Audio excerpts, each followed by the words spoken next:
again to my YouTube channel. So we'll be looking at this special case in trigonometry. Why I call it special case is because you now have two right angle triangles joined together to calculate just one unknown, which is x in this case. Two right angle triangles joined together to calculate one unknown. Okay? How do we analyze this? For us to find the value of x here, we need just one side from this triangle here, this particular one that has 45 degrees. We need just one side to make up with x. Okay? So how do we get that one side to make up with x? It's very simple to analyze too. Now, we can calculate the side there. If you know the side there, with the help of this one, we should be able to calculate the value of x. So for this triangle here, this side here is referred to as the opposite. So this is the opposite when considering the angle over here. Okay? Then this is the hypotenuse, and this is the adjacent, of which you don't have anything to do with this. If I bring this triangle out, I'll have something like this.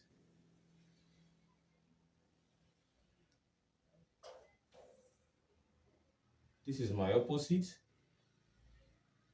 This is 60 degrees. And this is 8. So we are looking for here, I can call this y, since we are looking for the, this is the adjacent, and this is the hypotenuse. Okay, so I can call this figure A. This is the first figure, figure A. So let us solve this. Of course, this is opposite and this is hypotenuse. So from SOHCAHTOA again, what connect the opposite and the hypotenuse is sine theta. So we are going to apply sine theta. Sine theta is equals to the opposite all over the hypotenuse. Are we together? So that will be sine 60 is equals to the opposite, which is y, all over hypotenuse, which is what? 8. Okay? So when you cross multiply, you will have 8 multiplied by sine 60. Again, from special angle, sine 60 is given as root 3 over 2, and that's something as 0.8660. But I will be avoiding one thing here. What I'll be avoiding is I'll be avoiding much of what? Decimal. So at the end of the final answer to get the value of x, I will now convert it to decimal. Okay? So let's continue. So we have y equals to 8 multiplied by root 3 or divided by 2. So this 2 here 1, 2 here 4. So I can have my y to be equals to 4 root 3. I will leave this. That's the side here. So for us to consider the second figure, which is considering figure B now. Figure B shape is this. I hope you are getting the analysis. Look at the figure B. Here is x. Now, of course, this side now is what we just calculate, which is 4 root 3. We just put it as 4 root 3. Then this angle over here is 45 degrees, and we have a right angle here. So in this case now, this is the adjacent to this figure. Okay? And this is the hypotenuse, and this is the opposite. So there should be a connection between adjacent now and the hypotenuse, which is using what? Cosine. So for cos now,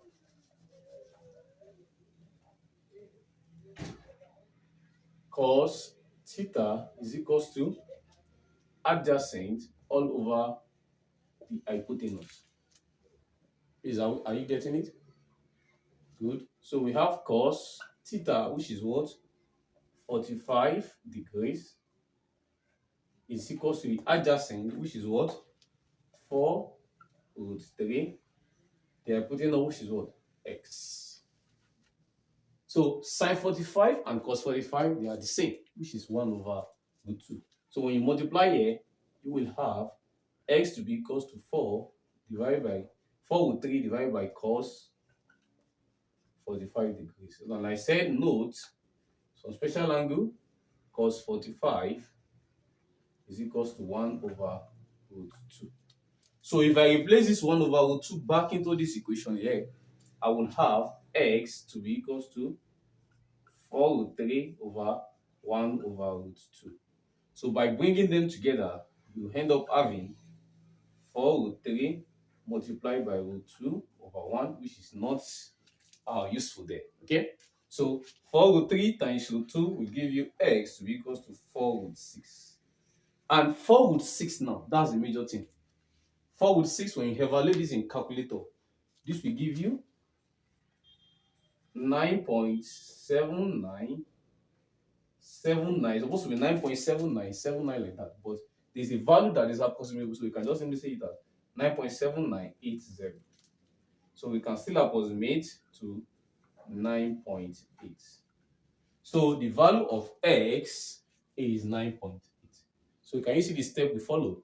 We have to solve for this part for us to be able to get one of the value. Once we get one of the value for where x lies, then we can find the value of x. So I hope you enjoyed the class. So if you enjoyed this class, kindly give this video a like. Don't forget to comment, share, and subscribe. If it's your first time only. If it's your first time, kindly subscribe to this amazing YouTube channel. I'll see you guys in my next class. Bye for now.